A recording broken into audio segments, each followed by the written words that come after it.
guys, it's Laurel from the blog CatchingSeeds.com, and today we are about to dive headfirst into some amazing comfort food recipes.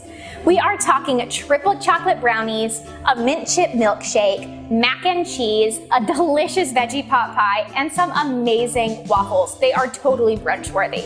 The best thing about these recipes, they are secretly healthy, and you would never know the difference. About 2 years ago, I was diagnosed with an autoimmune disease, and I learned really quickly how food impacted my health, and I switched to a gluten-free and plant-based diet. So all these recipes today fit those guidelines. But here's the thing, I love food so much. I love cooking, I love eating, I love going to restaurants, I love it all. And so I was not willing to sacrifice on any of those tastes and textures and flavors that I loved. I was gonna eat good food that made my body feel amazing. So whether you are looking to just clean up your diet and eat healthier, sneak in more veggies, or like me, you have to avoid certain foods, these recipes are for you. So let's get into the kitchen and get cooking. All right, guys, first meal of the day, it's breakfast time. Let's start out with some comfort food. Today, we're gonna enjoy a healthy but incredibly delicious mint chip shake. Free from allergies, completely plant-based, and delicious. So first thing, let's get our greens in the blender. This is about 2 cups of spinach. And then we're gonna add about 6 to 8 mint leaves, fresh mint. Now, I find mint chip a great way to sneak in some greens because it is already supposed to be green in color, so no one will bat an eye, they won't see it coming. Then we're gonna add in 3/4 of a cup of almond milk,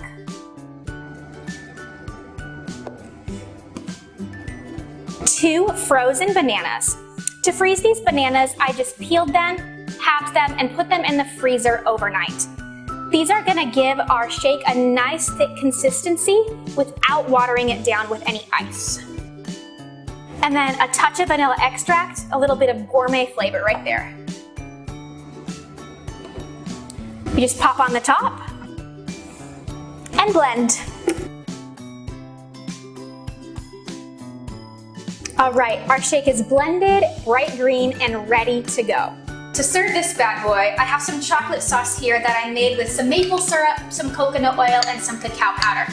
Just whiz that all up in the blender beforehand. We're gonna garnish the glass with some of this.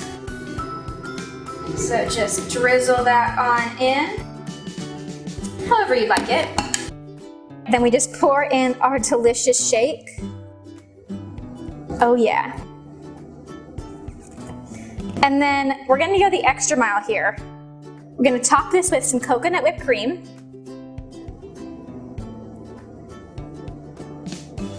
Look at that. And some cacao nibs. A little extra chocolate sauce.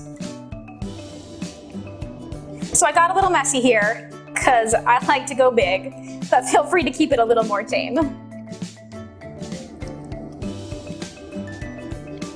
It's so good. It's creamy, it's minty, you don't taste the spinach at all, nice and frothy, and that coconut whipped cream on top takes the cake.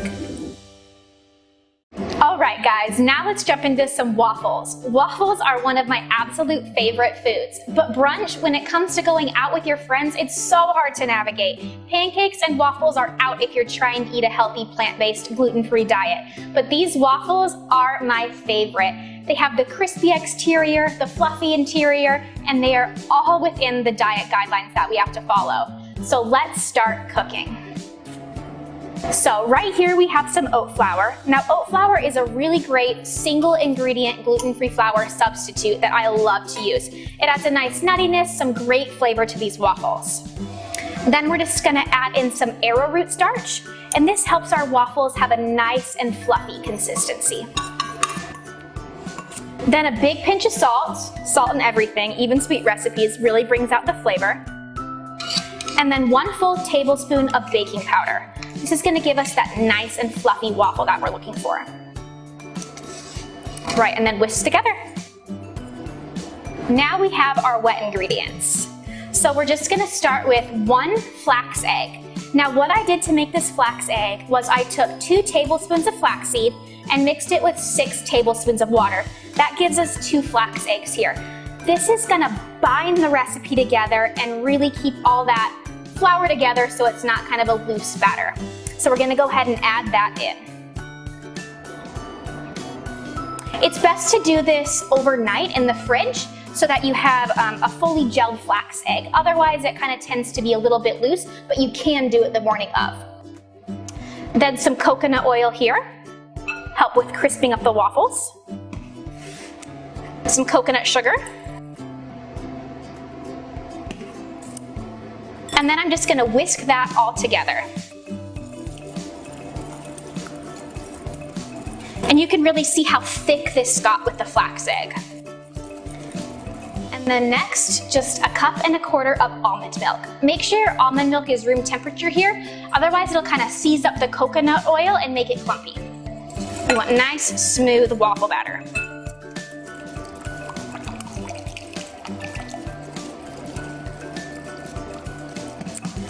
All right, looking good. Next, we're just gonna add in the dry ingredients. And I'm gonna switch to a spatula.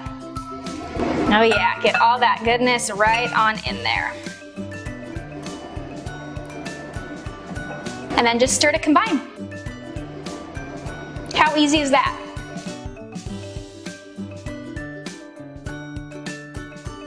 All right, now is the fun part. Our batter's mixed and we're gonna make some waffles. So I have my waffle iron preheated to a medium setting. We're just gonna take a ladleful and get it right into the waffle iron. Oh yeah, hear that sizzle, guys. Okay, I spread it out a little bit just to make sure it's even, and then I give it a close. Now, I like to use a medium heat for these waffles, and then I like to time them. I do a 3-minute waffle. Sometimes when you just use the indicator on your waffle iron, you know, the light that goes off or maybe turns green when your waffle's ready, it's a little bit too short of a cooking time. I like to do a little bit longer to really get the insides nice and fluffy and fully cooked. I feel like gluten-free waffles take a little bit more time. All right, so we're just gonna check our waffle. It's been about 3 minutes. Here we go. Oh yeah, do you guys see this? Crisp, golden waffle, perfection. And then I'm just gonna keep rolling with the rest of these waffles.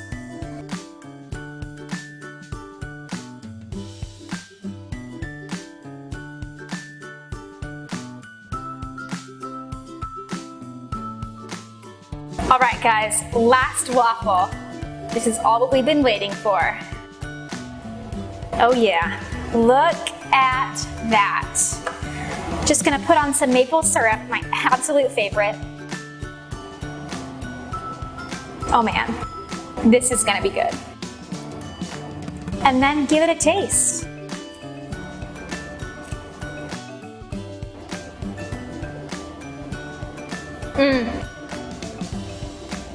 So crispy on the outside, but still so fluffy on the inside, and that maple syrup. Brunch for everyone. It is time for some mac and cheese. Ultimate comfort food. This recipe is gluten-free, dairy-free, and vegan, and it sneaks in some extra veggies. They won't even see it coming. It's still super cheesy, super creamy, one of my absolute favorite things to eat. All right, so we're just gonna get our gluten-free pasta into some boiling water.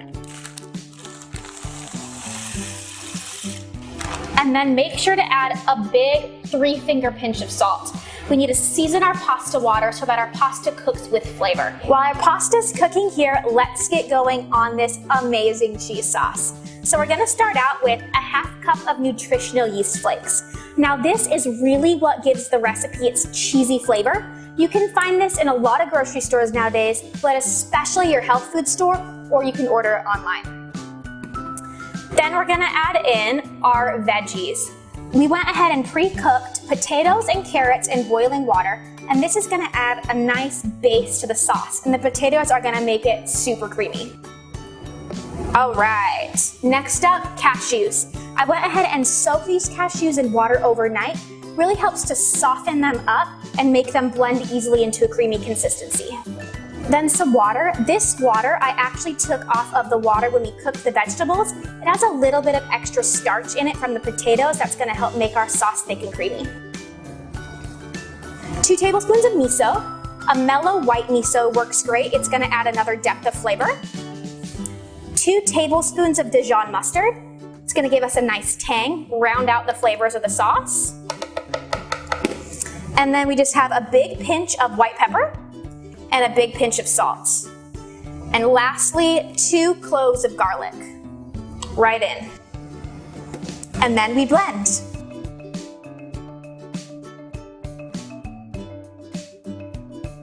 All right, now that we have our pasta, it looks done, let's give it a check.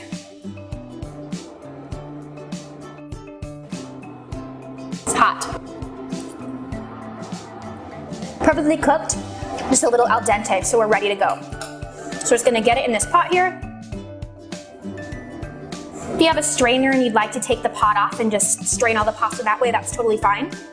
Give it a go.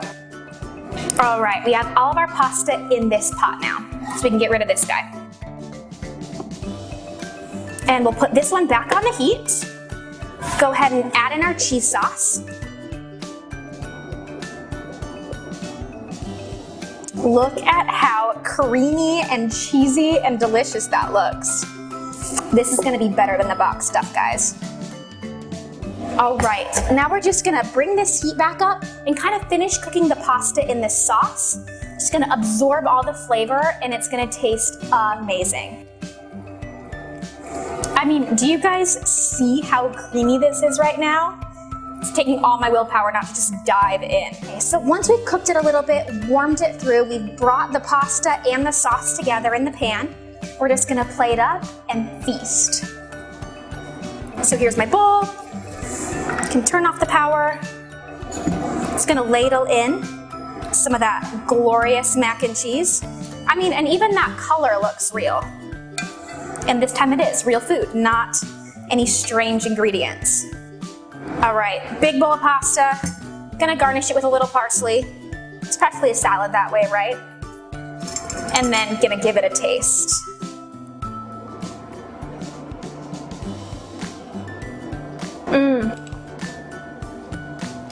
It is like impossibly creamy. The pasta's cooked perfectly. It tastes cheesy. You can eat a whole bowl of this stuff without feeling weighed down, which is what I'm gonna do next. Now it's time for Veggie Pot Pie, one of my all-time favorite comfort food recipes. Now admittedly, this recipe has a lot of ingredients. We are leveling up here a little bit, but trust me when I say it is well worth it. So we have some warm coconut oil in our pan, and to that we're just gonna add our leeks, carrots, and celery. So get them right on in. And we're just gonna saute until these begin to wilt. Now that our veggies are wilted down, we're gonna add a big pinch of crushed red pepper flakes. It's not enough to make it spicy, it just adds a nice flavor. And then a big pinch of salt as well. Then we're gonna toss in our potatoes. We're gonna add in 1 cup of peas. I'm using frozen here, everyone has them. Hiding in your freezer somewhere. Put them to good use in this recipe. They really add a nice little bit of sweetness. All right, and then 3 cups of broccoli florets. Make sure when you're chopping these to get them small enough to where they're bite-sized within the pie. No one wants to have a piece of broccoli that they gotta take 2 bites off of instead of just 1. So keep them small. And then just stir that together and let it saute until everything starts to wilt. Now once you have all that, we're gonna add in our minced garlic. I did 4 cloves here. I think it adds a lot of flavor. If you're not a garlic lover, go ahead and pare it back a little bit. I am a garlic lover, so if you do, I'll be a little sad, but we can still be friends. All right, once we have the garlic in, we are gonna add in some oat flour, and this is gonna be our thickening agent and really help us make that delicious and creamy sauce. So oat flour straight in. And now we just really want to stir this to coat the veggies. We don't need to cook it for a long time, but we don't want any clumps. So really stir it through and make sure everything is well coated.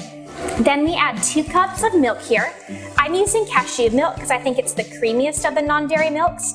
And I also made this at home, so it's a bit thicker, but feel free to use store-bought if that's what you have on hand. Then we're gonna add in a tablespoon of liquid aminos. This is basically soy sauce, but it's a gluten-free version. Just adds a nice depth of flavor here. Finishing it off with a little bit of Dijon mustard, a tablespoon, a little bit of nutmeg, then 2 teaspoons of Italian seasoning. All right, stir it all together. We're just gonna bring this up to a simmer and let the sauce thicken. I wish you guys could smell this right now. It smells like Thanksgiving and fall, a little bit of happiness in there too. Our filling is nice and creamy. You can really see how much the sauce has thickened up. That's exactly what you're looking for. And now let's get this into our pie dish.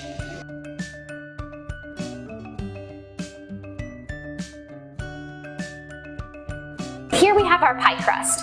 Now all I did to make this was I took gluten-free all-purpose flour and cut in some palm oil shortening until it was nice and crumbly.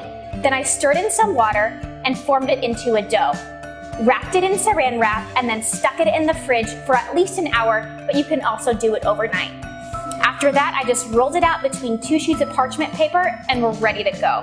So now we're just gonna add this on top of our pot pie filling here. I like to leave one side of the parchment on because then I can easily just flip it over and get it right onto our pie dough. Now, ours split a little bit in the middle here, but that's okay. It's pie dough, sometimes you just gotta roll with it. So just kind of mold it back together. If you have anything like this happen to you, you can even put it one side over the other. Promise it'll still be absolutely delicious. And then press down on the sides here, and you can go ahead and trim off any of that excess crust. We're gonna keep all the filling inside. And don't be afraid of the pie dough. It's always a little temperamental and it's never gonna be perfect, but your pie is still gonna be absolutely delicious. Final step, here I have some egg-free vegan mayonnaise that I just mixed with a little water to thin it out so it's easy to brush. Gluten-free crust can be a little temperamental. It doesn't like to brown well, and we want this to look as good as it tastes. So we're gonna paint some of this on the crust. It's really gonna help with the browning, and it's gonna give us that $1 million look. All right.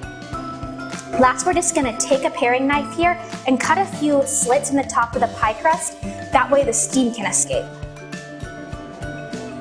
Sometimes if I'm feeling fancy, I'll do people's initials. You can always just do the standard pie star like we're doing today. Whatever you'd like.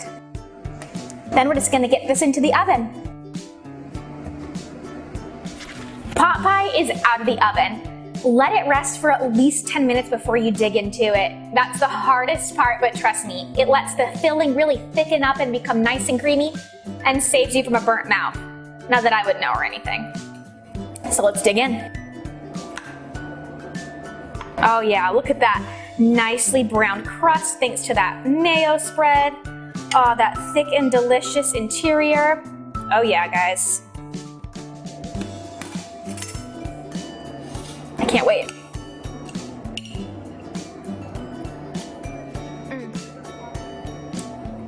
Flaky pie crust, creamy filling. This is such a good way to get veggies into your diet and you don't even know that you're eating them hardly. It is just rich and creamy and delicious. I'm gonna need a minute with this one. Okay guys, it is my favorite time of day, brownie time. I'm a sucker for anything with chocolate in it. And these brownies are gluten-free, paleo, vegan, nut-free. Everyone can enjoy these brownies, and everyone is gonna want to. So we'll get started with our wet ingredients. Interesting ingredients here, go with me, it's gonna be amazing, but we're gonna have to use a blender to get them all incorporated. Starting off with 1 can of black beans that have been drained. These kind of act like a flour in our recipe because it's flourless, and they're gonna give us a nice structure to these brownies. Add in 1/2 cup of dates, pitted. These add sweetness, a really good texture, and some awesome flavor. Next thing, we're gonna add in our flax egg. Next, we have 3 tablespoons of maple syrup, right on in. A teaspoon of vanilla, and 1/3 cup coconut butter. All right, everything's in there. Now we blend. Now for our dry ingredients. I have some protein powder in the bowl. I use brown rice. To that, I'm just gonna add some cacao powder, a pinch of salt, really helps bring out that sweetness, and some baking powder. And whisk to combine.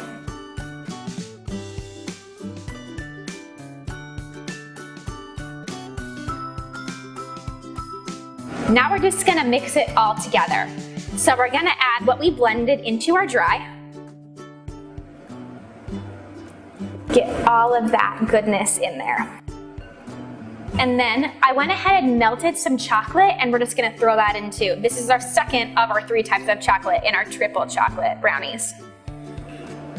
Oh, look at how good that looks. All that chocolate goodness. Now don't waste a drop here, get it all in. Perfect. And then we're just gonna mix this all up.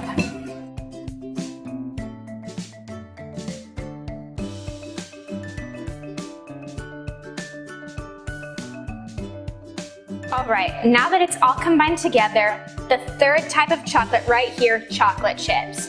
Now, I like to use mini chocolate chips because I feel since they're tinier, you can fit more of them in the measuring cup, and I love chocolate a lot. So that probably isn't true. Feel free to tell me why in the comments, but I'm sticking to my mini chips here. So they go straight in and fold together. It's kind of a stiff dough at this point, so do your best. Feel free to get in there with your hands if you'd like. I do that often. And now we're just gonna press our dough straight into a mini muffin tin here. I just use my hands, grab a mound of dough, and press it right on in. Now, this recipe makes enough for 24 little mini brownies if you don't eat much of it while you're cooking. I tend to get about 23 because I cannot resist this dough. It is so good. So we'll just finish packing up our muffin tin, and then we'll get it in the oven for about 12 minutes, and then it'll be brownie time.